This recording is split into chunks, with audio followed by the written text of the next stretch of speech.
بسم اللہ الرحمن الرحیم۔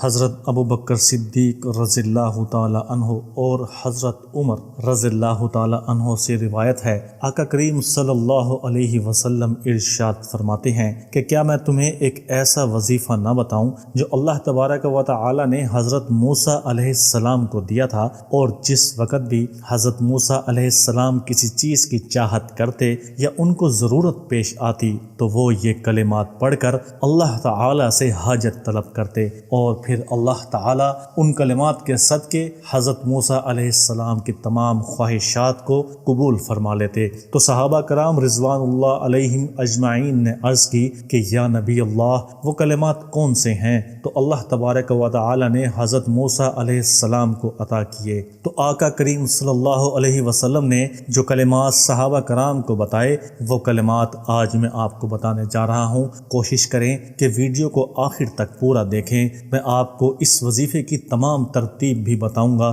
درمیان سے ویڈیو کا کوئی بھی حصہ اسکپ نہ کریں۔ یہ وظیفہ خاص طور پر جمعہ کے دن عصر کی نماز کے بعد پڑھنے کا وظیفہ ہے۔ اس وظیفے سے بہت سے معجزات اور بہت سی کرامات ثابت ہیں۔ یہ ایک ایسا خاص وظیفہ ہے کہ جس کو ہر مقصد کے لیے، ہر حاجت کے لیے، ہر خواہش، ہر دلی تمنا پورا کرنے کے لیے پڑھا جاتا ہے، اور صدیوں سے سلف صالحین محدثین اس وظیفے پر عمل کرتے آئے ہیں، اور عمل کیوں نہ کریں؟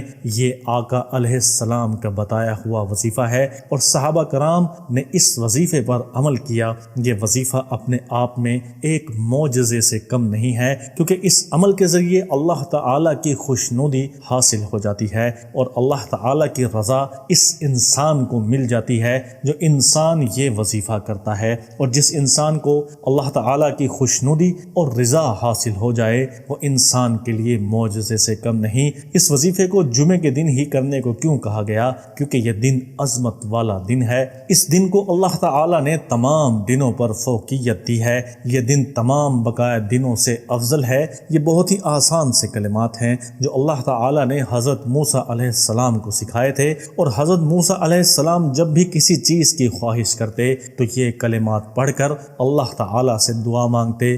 وہ کلمات یہ ہیں: اللہم انت خلقتنی وانت تہدینی وانت تطعمنی وانت تسقینی وانت تمیتنی وانت تحیینی۔ یہ وہ مقدس کلمات ہیں، یہ وہ مقدس دعا ہے کہ جس کا وظیفہ کر کے آپ اللہ تعالی سے جو بھی مانگیں گے، اللہ تعالی آپ کو ضرور عطا فرمائے گا۔ اولیاء کرام نے تفسیر کی کتابوں میں اس کی بہت بڑی وضاحت کرتے ہوئے فرمایا کہ کوئی بھی حاجت ہو اور کوئی بھی پریشانی ہو یا کوئی کام رکا ہوا ہو تو اسے چاہیے کہ جمعے کے دن عصر کی نماز کے بعد اور مغرب کی نماز سے پہلے ان کلمات کو 11 مرتبہ پڑھ لے۔ اول و آخر 7 مرتبہ درود شریف لازمی پڑھے۔ اس کے بعد اپنی حاجت اللہ تعالیٰ کے سامنے بیان کرے، اور اللہ تعالیٰ سے رو رو کر گڑ گڑا کر دعا کرے۔ اللہ تعالیٰ اس کی ہر حاجت کو پورا فرما دے گا۔ 3 دن اس وظیفے کو کر کے دیکھیں،